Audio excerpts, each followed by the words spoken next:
Imagine your CEO just spent $50 million pivoting the entire company, right? Like to launch this revolutionary AI-driven product line. Oh, I can see where this is going. Yeah, so the press release goes out, the stock price bumps up, and the board is just thrilled. But then, the CEO looks around the office and realizes absolutely no one on payroll actually knows how to build or sell this new technology. Yeah, I mean, that scenario plays out way more often than anyone in the C-suite really wants to admit. Yeah. And it's the direct result of treating human resources as this basement administrative department rather than, a core strategic partner. Exactly. And that's why today we are taking a university syllabus and sort of turning it into a corporate survival guide. We're looking at the core competencies outlined in the MMPC-002 curriculum, which is all about human resource management. Right, the HRM syllabus. Yeah. And for those of you tuning in to prep for your Indira Gandhi National Open University assignment, whether you're looking at the July 2025 or January 2026 semesters, this deep dive is completely tailored for you. But we're not just going to, recite textbook definitions here. No, definitely not. We are exploring the actual underlying mechanics of how modern organizations survive, adapt, and build the workforce of the future. Because, that syllabus isn't just some random assortment of topics. It actually mirrors the complete life cycle of human capital. From deciding who you need, to figuring out if they're actually doing the job, to keeping the whole system from just completely breaking down when conflict inevitably happens. Okay, let's unpack this. Let's jump right into the deep end with the very first concept your professor is evaluating, which is the strategic role of HRM. Because for decades, the traditional view of HR was, well, it was heavily transactional. Oh, absolutely. Paperwork and policy. Right. It was the complaints department. Or just a team of people whose entire job was hiring, firing, and making sure nobody messed up their tax forms. So how does human resource management actually get out of that administrative basement and contribute to high-level organizational goals? Well, what's fascinating here is that it requires a fundamental shift, from being reactive to being proactive. HRM, at its core, is the systematic application of human capital to fulfill a company's overarching vision. But in the old model, the reactive one, how did that work? In the old model, the CEO and the board would lock themselves in a room, decide on this massive 5-year business plan, and then literally just hand HR a piece of paper saying, we're expanding into Europe, go hire 200 people by next quarter. Just leaving HR totally scrambling to find talent for a strategy they had zero input on? Precisely. It's the trap most legacy companies fall into. But strategic HRM, it flips that whole dynamic. The HR director is actually sitting at that table with the board during the initial planning phase. So they're there before the decisions are even finalized. Exactly. Before the CEO says, yes, let's expand, HR is analyzing the internal data. They're asking the tough questions like, do we have managers who are capable of leading international teams?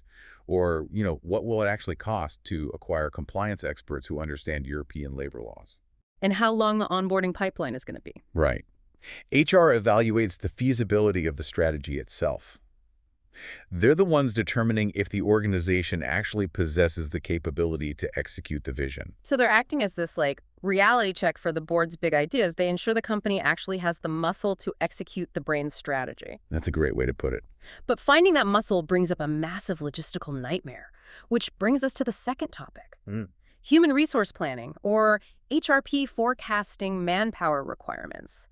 And I have to be honest, I have a big issue with this. Oh, what's your issue? How can any organization logically forecast what kind of workforce they need 3 or 5 years from now? I mean, we are living in a business environment where artificial intelligence, global supply chains, consumer habits, they all change almost overnight. They really do. So isn't trying to do long-term human resource planning right now basically trying to hit a moving target while blindfolded? Well, you're touching on the exact reason why traditional linear forecasting is just dead. If you're trying to predict exactly how many employees you need in 2030, you're wasting your time. Yeah, that makes sense.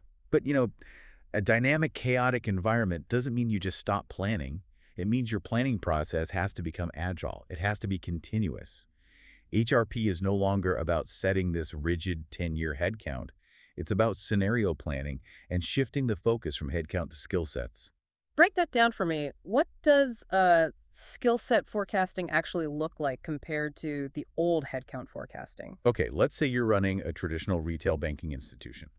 5 years ago, your HRP model might have simply forecasted a linear growth need, like we need 200 new traditional bank tellers to staff 50 new branches. Right, just counting bodies. Exactly. But today, because of this massive dynamic shift toward decentralized finance and, mobile banking, your continuous HRP process looks at multiple future scenarios. You realize you don't actually need 200 tellers. You probably need almost none. Right. You might need 50 data analysts to track user behavior, maybe 100 UX designers for your app, and a whole team of cybersecurity experts. If your HR department was only tracking the sheer number of bodies retiring and just replacing them one-to-one, you would literally hire an army for a war that ended a decade ago. Wow. So the continuous forecasting process involves looking at your current inventory of talent, looking at that shifting strategic goal, and then identifying the gap. And that gap analysis is incredibly rigorous. It forces organizations to look at technological obsolescence in real time. Because things move so fast. Exactly. If a new software automates, say, 40% of your supply chain logistics, your HRP must instantly adjust. Yeah. You pivot from a hiring strategy to a reskilling strategy for the logistics team you already have. But, building that perfectly planned workforce is really only half the battle. Because once you bring these people in the door or reskill the ones you have, you face an entirely different problem, which is figuring out if they're actually moving the needle. Which brings us to the complexities of performance appraisals. Yes, the third topic on the syllabus. And the traditional model, like the annual review, it has always felt incredibly flawed to me. I picture it like a single camera angle in a sports broadcast. A single camera. Right? Yeah, like the manager is the only one looking through the lens. They see one very specific angle of the employee's performance, usually just from the top down. And that's why modern organizations are shifting toward 360-degree feedback, which feels much more like, a multi-camera instant replay. If we connect this to the bigger picture, that multi-camera view is just essential because modern work is rarely siloed anymore. A top-down appraisal only measures one specific dynamic, how well an employee manages up. Meaning, are they good at pleasing their boss? Exactly. It tells you absolutely nothing about how they collaborate across departments or how they mentor their subordinates. Or, if they're secretly creating massive bottlenecks for the marketing team. Right, the boss wouldn't even see that. No, they wouldn't. So 360-degree feedback gathers data from an employee's peers, their direct reports, cross-functional colleagues, and sometimes even clients. It provides this holistic view of the employee's actual impact on the entire organizational ecosystem. But I have to push back on the reliability of that data. Okay, go ahead. Because human beings are inherently flawed, subjective, and let's be honest, pretty petty sometimes. Sure. If a company just sends out anonymous feedback forms to everyone an employee talks to, doesn't that instantly devolve into a high school popularity contest? Like, if I simply find my manager annoying on a personal level, or if I'm competing with a peer for a promotion, I might subconsciously or intentionally just tank their review. How does HR filter out basic human bias? Well, it absolutely will turn into a destructive popularity contest if you implement it poorly. That is the fundamental risk. The psychology behind this is something called the halo effect. Where you rate someone highly on everything just because you like them. Precisely. Or the horn effect, where one negative trait ruins their entire score. To filter that out, HR cannot just ask vague questions like, is Sarah a good leader? The evaluation has to be tied to strict, observable behavioral rubrics. So you aren't grading their personality, you are grading specific actions. Correct. You ask things like, does Sarah provide clear agendas before meetings? Or does Sarah return departmental emails within 24 hours? You tie the feedback to measurable competencies. But more importantly, you have to decouple 360-degree feedback from compensation. Wait, really? If the data is so comprehensive, shouldn't it, determine their bonus? No, because if you tie anonymous peer reviews to a limited bonus pool, you instantly weaponize the system. People will strategically review their peers harshly just to protect their own financial interests. Oh, wow. Yeah, that makes total sense. People protecting their own wallets. Right. So in a high-trust culture, 360-degree feedback is strictly developmental. It is used to reveal blind spots. Like, a project manager might learn that while her directors love her efficiency, her junior designers feel she completely ignores their creative input. So that's a crucial developmental blind spot revealed, not a reason to dock her pay. Exactly. When you are drafting this section of your paper, that distinction is the secret weapon you can use to really impress your professor. Emphasize that the effectiveness of a 360 appraisal is entirely contingent on organizational trust and its use as a developmental tool rather than a punitive one. It's a huge point to make in the assignment. And that transitions perfectly into the next major challenge, which is question 4, because once that multi-camera view reveals a glaring gap in skills, you have to actually fix it. Here's where it gets really interesting. We need to talk about assessing training needs and actually measuring if that training works. Right, because finding the gap is just the diagnosis. The training is the prescription. But organizations waste billions of dollars annually on the wrong prescriptions. I've seen this firsthand. The HR department sends out a mass email asking, hey team, what do you want to learn this quarter? Oh, no. Yeah, and people vote for whatever sounds fun. An expert is flown in. Everyone sits in a conference room for 2 days eating stale pastries, and they learn some trendy leadership framework that has zero application to their daily jobs. How does a strategic HR department scientifically assess training needs to avoid that? Well, they completely ignore what people want to learn, and they focus on what the business requires them to learn. A systematic needs assessment happens at 3 distinct levels. Okay, what's the first one? First is the organizational level. What are the company's macro goals? Let's say the goal is reducing manufacturing errors by 10%. Got it. Second is the task level. What specific skills are required on the assembly line to prevent those errors? Do they need to understand a new calibration software? And the third? Third is the individual level. Looking at those performance appraisals we just discussed, which specific employees are currently lacking that software knowledge? You only design a training program when those 3 levels align perfectly. Okay, so you've done the rigorous assessment, you've designed the curriculum, and the employees complete the training. At the end of the seminar, they're handed those little survey forms. The classic smile sheets. The smile sheets, exactly. People rate the workshop a 4 out of 5 because the speaker told good jokes and the room was air-conditioned. But how do we actually measure if the training was effective? Because a smile sheet doesn't tell me if the manufacturing errors went down. No, it doesn't. Smile sheets only measure the lowest level of evaluation, which is reaction. Did the employee enjoy the experience? Right. Frankly, from a strategic standpoint, reaction is almost meaningless. Okay. To prove the value of the HR department, you must measure the return on investment, the ROI, and track actual behavioral changes on the job. Can you walk me through a concrete mathematical example of how you actually calculate the ROI of, like, a soft skills training? Because it's easy to measure if someone learned how to code, but how do you measure the financial return of something abstract like conflict resolution? That's a great question. Let's build a scenario. Say you run a customer service call center with 100 representatives. Your needs assessment shows that calls are constantly escalating to managers because the reps lack conflict resolution skills. Okay, a very common problem. Right. So you spend $10,000 to bring in a specialized trainer for a comprehensive workshop. To measure the effectiveness, you don't look at the smile sheets. You track the business metrics over the next 3 months. You're looking for a ripple effect in the data. Exactly. Let's say before the training, 20% of angry customer calls had to be escalated to a manager. After the training, because the reps now have the skills to de-escalate, that number drops to 15%. That's a solid drop. It is. And that 5% reduction means your managers are suddenly saving, say, 50 hours a month, not dealing with those calls.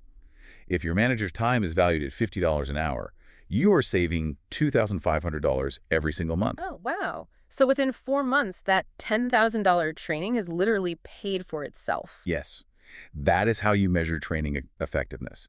You prove a tangible, measurable transfer of learning from the classroom to the cubicle that actually impacts the bottom line. That is a phenomenal way to frame it for the assignment. You have to connect the educational intervention directly to a financial or operational outcome. But, even if an organization executes flawless strategic planning, deploys incredibly fair 360-degree feedback, and provides data-driven, high ROI training, you are still dealing with human beings. And human beings are not machines. No, they are not. You put enough people in a high-stakes environment, and friction is an absolute guarantee. Someone is going to feel slighted, underpaid, or just treated unfairly. Which brings us to the final, and perhaps most volatile, competency in the curriculum: the management of grievances and industrial relations. Yes. Question 5. I look at a grievance redressal mechanism very much like a bug reporting tool in beta software. A bug reporting tool. I like that. Yeah, like if a user is navigating an app and a button is broken, they need a way to report it to the developers. If there is no big reporting tool, the user doesn't just sit there happily dealing with the broken button. They get frustrated, they close the app, and they delete it. Right. In the corporate world, deleting the app is quiet quitting, rampant turnover, or in a unionized environment, a full-blown strike. The bug reporting analogy is incredibly accurate because it highlights the diagnostic value of the complaint. Yet historically, management has been terrified of grievances. Really? Terrified. Oh, yeah. This raises an important question. Why do they fear it? It's because they view a formal complaint as a failure of leadership. They think, if our employees are filing grievances, it means we're doing a bad job, so let's make it as difficult as possible for them to complain. They intentionally hide the bug reporting button so they don't have to look at the negative data. Which is catastrophic for employer-employee relations. You have to understand the formal definition of a grievance to see why. A grievance is any real or imagined feeling of dissatisfaction or injustice which an employee experiences in relation to their employment and which is brought to the notice of management. Wait, let me pause you right there. Real or imagined? What if the employee is just factually wrong? Say they're complaining that they were denied overtime pay, but according to their specific contract, they aren't even eligible for overtime.